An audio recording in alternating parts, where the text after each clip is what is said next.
And today I would like to discuss the problems that we've been having, the challenges really, in this country and around the world based on differences that we have as spiritual beings who are having physical experiences. And those physical experiences have been set up in such a way that we are not all the same. We're not cookie cutter people believing the same beliefs and comporting our lives exactly the same as the person next to us. We are different people because we're in bodies. And when we look at some of the diversity that's been put in place, put before us, we need to ask why. Why are we so diverse if in actuality we're just one being within the larger universe? And the answer is this experience that we're having now is to teach us about the differences that are available on this plane, on this physical plane, and gives us the capacity to have different feelings about them, to explore our feelings, to explore the feelings of others, to find out how that diversity makes us act and comport ourselves from day to day with other people around us.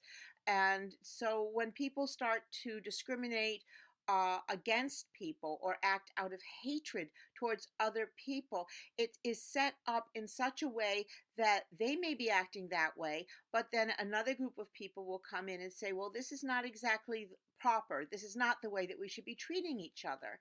And so a discussion is brought into the forefront.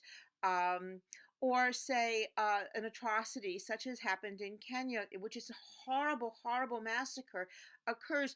What do we feel? What are we learning from these people that are different than we are, who feel that violence or hate are justifiable feelings and actions?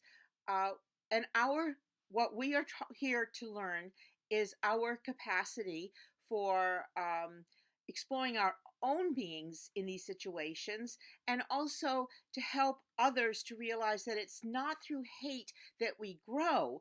It's what we learn through the diversity of feelings and being, as we feel our way towards that higher self, where we discover the love that's within us and we can express it to other people as best we can. Even if we are hundreds of miles or thousands of miles away from people, we are, again, and I guess that's the reason for these videos, we are spiritual beings. When we look at, for example, the deity, or that created us, which I call the creative spirit, so that I sort of get out of any dogmatic ideal or idea, so that I can discuss this in a larger sense.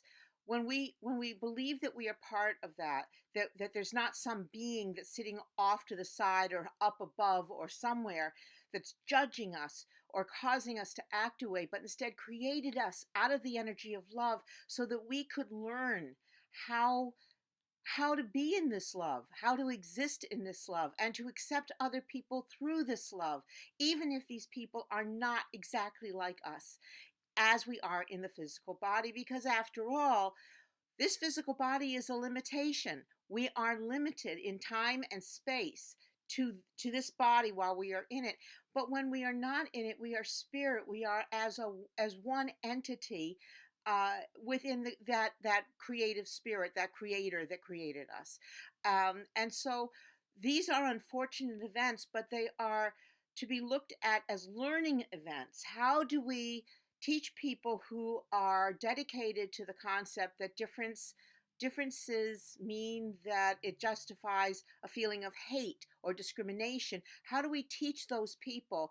How do we learn ourselves how to teach those people uh, that we are one spirit, that there is no difference between us? And those are the lessons we're here to learn through these events. We learn empathy, we learn compassion, we learn acceptance, we learn how to be, and that raises the vibration of this planet up to bring it in line with the higher planes, which are spiritual in base and don't have these diversities that we have here. So it is important for the diversities to exist, yes, but it is also very important for us to understand that the diversity is set up so that we can learn that we are, even in that appearance of diversity, we are still spirit within the creative spirit, and that we are all one. If you'd like to contact me with a question, you may contact me at my Facebook page, Tobie Hewitt, Intuitive Consultant, and I'd be happy to answer any question that you have. And you can also schedule a reading by telephone or Skype by leaving me a message there also. I hope you have a wonderful week full of many, many blessings. Namaste.